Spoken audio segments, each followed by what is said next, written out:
Welcome to the Creative Plan Podcast Network. Join us as we share our favorite RPGs, one-shot games, tabletop games, reviews of items, and convention panels, and other exciting things that we run into from time to time. Sit back and enjoy the show. Hi, this is Kelly, aka Trixie from Ragnarok and Roll, a Scion to Ragnarok story, and Tilda Wimblewick from D&D Journey of the 5th Edition. First off, I would just like to say thank you to everyone for listening to our varied adventures, as well as for rating us on iTunes and RPGpodcast.com. If you haven't rated us yet, we would greatly appreciate it if you could. And if you're looking for more ways to support our efforts, we are now on Patreon, a great site where you can help us continue making more podcasts, as well as some special surprises for our patrons. If you can, please look us up at www.patreon.com/cppn. Every little bit helps. And again, thank you for listening. Hey guys, Jim and Kelly here. Hola! From Creative Plan Podcast Network with hashtag RPGaDAY2020. We are just going to be going on and on for 31 days of different things. Now, whether they all get posted at the same time appropriately or all on one day horribly, that may be a case that we shall see. Because life in the COVID-19 world, it's a little hectic. Yeah, it's different. If only we had seen this coming. If only we had vision.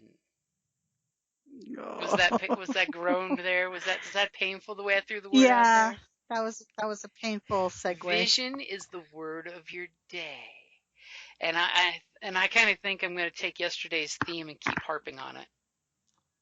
Yes. No. Don't pull that string. So I'm going to go ahead and start out with, for vision, make sure that your GM or DM knows your vision for your character. This is one reason why, as a GM, I like to have my players throw out like a story of your character or some kind of, give me something, at least 3 paragraphs about your character, because I need to know, is your character the knight in shining armor who is King Arthur? Or is he Lancelot? Or is he Mordred? You know, because unless the GM really has a clear idea on his players, the vision that you have for your character, it is so easy to accidentally have a story and concept that completely jumps the shark for your character's vision. True. That makes sense. And you know me, I have no problem providing backgrounds. I enjoy that type of thing. Although it is a lot harder for other players. You know, sometimes you don't have the time. Sometimes it's, you know, it's just not your bailiwick. Yeah, I mean, and even some folks, you know, I ask, you know, hey, we're playing on Roll20. Give me a picture of your character. And they have a hard time envisioning what their character looks like. Mm-hmm. So it's one of those of try to, if you can encapsulate your character's vision. I mean, let's be honest, even actual writers out there, they admit that's why they don't put their characters on the cover of books or make pictures of their characters, because in their mind, their character looks one way. To another person, their character looks in a completely different way. Which, that's always one of those ones of trying to get the vision to kind of match up, because if it's close enough that your players know the idea of their teammates, that's a great thing.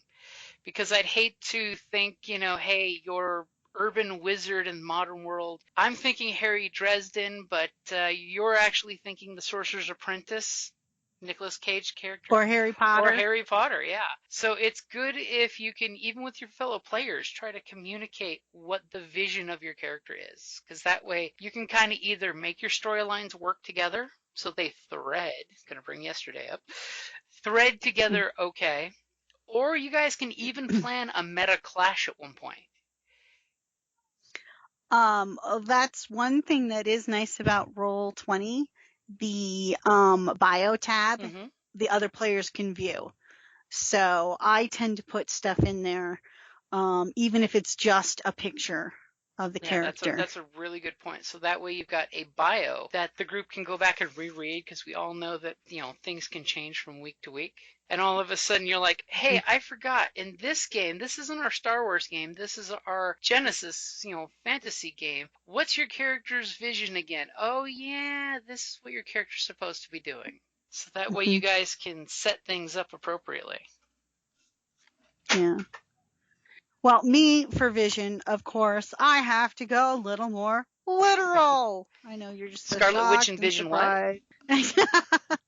But I thought of two different things. Well, actually, one inspired the rest. Once when we were playing Scion, my character, Val, who was a Scion of Freya, she actually had this artifact that, unbeknownst to her, how powerful it really was. Oh, she found out, but these other competing band of Scions wanted it. And so when I wouldn't give it to them, they attacked us. And one of them blinded my character. And I was friggin' useless. It was so annoying. I'm getting the crap beat out of my character because I can't see a thing coming. And it almost killed her. It was rough. But on the same token, I found out what that artifact did as a result of this. But the whole being blinded and all my teammates are like, okay, somebody tell me what's attacking me. Where am, and they're like, get up against the wall. And I'm like, where's the wall? So, ever since then, I actually tend to play characters, like particularly in D&D, that have dark vision. I hate having to rely on a light spell or something like that because my character can't see. And I think it's really funny that in the, and it actually sinks it in more in your mind too with Roll20 because they have the lighting in there, so it's like, and Jim you'll put something up and like, it's all black to me, I can't see anything. Oh, that's right.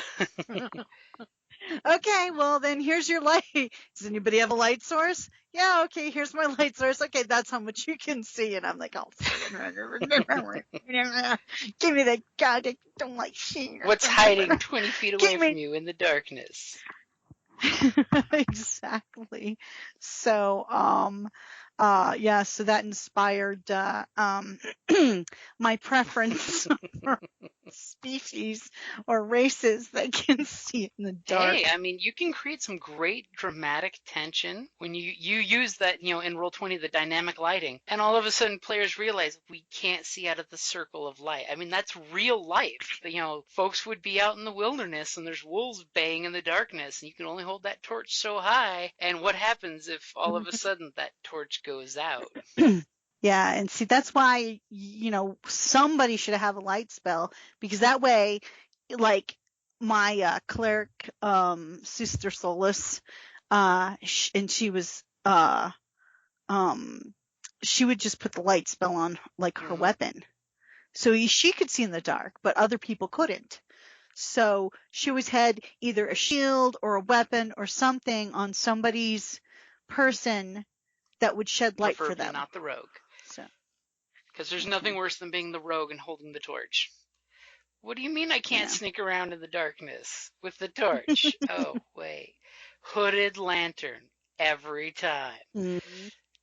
Yeah, and see, what I like to do is I like to cast light on the inside of something inside the hooded lantern so they can still cover it up. You get that copper coin, cast light on it, and throw it in the can. Yeah.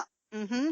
Or hell, there could just be a candle in there. I'll just cast light on the candle. The whole candle glows. And I'm also a fan of using the light spell on either a throwing dagger or just a copper coin.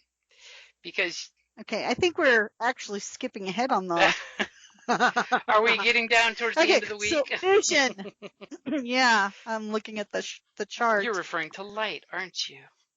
Mm-hmm. You have yes, the vision to look ahead into the Yes, light. I had the vision. Look into the light, Carrie. Come into the light. It's like, don't look in the light, but it's so beautiful.